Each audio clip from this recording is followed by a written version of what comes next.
हमारे साथ पूर्व मंत्री और वर्तमान में आरजेडी के विधायक सुरेंद्र यादव जी हैं। सुरेंद्र यादव जी जहानाबाद से आरजेडी के कैंडिडेट हैं। बात बन गई, आशीर्वाद मिल गया लालू जी से? देखिए, हमारा पास 1981 से आशीर्वाद प्राप्त है। अभी तक 81 से लेकर आज तक कभी वापस नहीं हुआ है, क्योंकि हम लालू प्रसाद जी के बेटा हैं और सच्चा सिपाही भी हैं और हनुमान जी भी हैं। तो हनुमान है ये है, बेटा है ये है, सच्चा सिपाही है ये है, तो दिक्कत कहाँ रहता है? परिवार की तरह रहते हैं हम लोग। यानी कि टिकट जहानाबाद से आपका फाइनल? देखिए, वो सब हमको घुमाइए तुमाइए मत। आप जानते हैं कि हमको जहानाबाद लड़ना तय है, तो तय रहता है सब। तो बीजेपी कह रही है 400 पार, बिहार में 40 पार। अब देखिए, कोई को बोलने वाले को तो मुंह नहीं रोक सकते हैं कि हम 40 सीट पर चुनाव लड़ेंगे और चुनाव जीतेंगे। अरे भैया मेरे, तो 10 पर तो पहले जीत कर दिखलाओ, 10 पर तो चुनाव जीत कर दिखाओ। और जो इस बात को बोलता है वही मेरे खिलाफ आके लड़े जहानाबाद में। जो इस बात को बोलते हैं, जब वो जहानाबाद में हमको हरा देंगे तब हम विश्वास करेंगे कि 40 के पार और 400 के पार। पहले आके हमको हरा के दिखावे। लालू जी की क्या रणनीति है? लालू जी इस देश का सबसे बड़ा लीडर और नेता है। इनका कोई मुकाबला है क्या? कोई जोड़ है क्या इसको? अगर लालू प्रसाद जी को तरह तरह के केस में नहीं फंसाए हुए रहते तो हिंदुस्तान को वन पीस लीडर होते। इनको कोई जोड़ है क्या? नहीं तो पिछला निकाल के लोकसभा से देखिए क्या बोले हैं, क्या रखे हैं, देश के बारे में क्या सोचे हैं, कितना मुनाफा देश को लिए दिए हैं।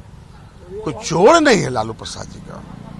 ये जो आप देखते हैं केस में इनको फंसा कर रख दिया है कि लोकसभा में हमारा चेहरा नहीं कहीं काला हो जाए लालू यादव के सामने, कहीं मेरा कद न छोटा हो जाए, इसलिए इनको बांध के रखे हैं लोग। लेकिन नीतीश जी बीजेपी के साथ चले गए हैं, तो किस तरह आप गारंटी दे रहे हैं कि आप कह रहे हैं कि 10 ये लोग जीतेगा पूरा एनडीए गठबंधन?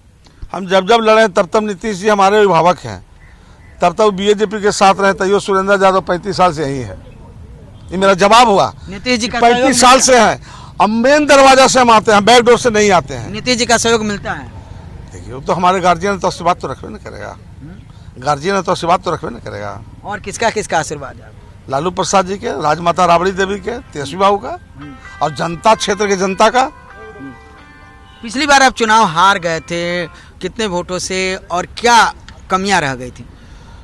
नहीं, पिछले बार हम 900 वोट से हारे थे, तो उसमें हम काफी फीवर में थे। 350 से 103 डिग्री से ज्यादा हमको पास बुखार था, जो हम काउंटिंग में गेवे नहीं किए। ऐसी को लोग लाभ उठाया। तो हम माफी चाहते हैं अपने लीडर से, अपने गार्जियन से। इस बार जीत के दिखाएंगे? जीत तो सुनिश्चित रखा हुआ रहता है पक्का, इसलिए कि जो मेरे मालिक है उसको हम पर भरोसा है, हमारे पार्टी पर भरोसा है, हमारे लीडर पर भरोसा है। आप हड़ताली मोड़ की बात कर रहे थे कि हड़ताली मोड़ पर क्या क्या होगा, किसको किसको भेजने वाले हैं? न भेजने वाले किसी को नहीं है, लेकिन मीडिया वाले पूछ रहे थे कि इस बार जो है से 40 में 40 ले लेंगे। तो हमने कहा कि हड़ताली मोड़ पर बैठ के हम लोग जो हैं से झंगरी बिकता ना चना, झंगरी छीन लेंगे। जब 40 ही ले लेंगे तो हम लोग यहाँ 35 साल से हम खुदे बैठे हुए हैं। हमारा जन्म के पहले से लालू जी बैठे हुए हैं, तो हम लोग यहाँ झूठो बैठे ले चीजें बेदाम बेचेला कि कुछ तो हम लोग में दम खम है। ये है, तो इस बार दमखम दिखा दिया जाएगा? दिखाना नहीं है, जनता दिखलाएगा। आप लोगों पर लास्ट सवाल, आप लोगों पर यह कहा जा रहा है कि आप लोग 0 पर आउट होंगे। जो कहा है इस बात को तो पूछिए, गारंटी में शर्त में क्या रखना चाहता है पूछ लीजिए, टीवी पर चला दीजिए। जो रखेगा समझे ना, उसका जवाब जनता दे देगा। कितना आप लोग जीतेंगे सीट? अरे हमको तो लगता है कि 10 में ही टोटल फरियाले तो बहुत है। तो बड़ी बात कह दी है। जहानाबाद के उम्मीदवार हैं ये, और अब इन्होंने साफ तौर पर कह दिया है कि लालू यादव का आशीर्वाद इनको प्राप्त हो चुका है। यही जहानाबाद से आरजेडी के टिकट से चुनाव जीतेंगे। और साफ तौर पर इन्होंने कहा है कि 10 सीट पर जो है 10 सीट पे सिमट जाएगी एनडीए। अब देखना यह है कि चुनाव परिणाम आते हैं तो क्या नतीजा आता है। कैमरामैन राजीव गुप्ता के साथ रुपेंद्र पटना।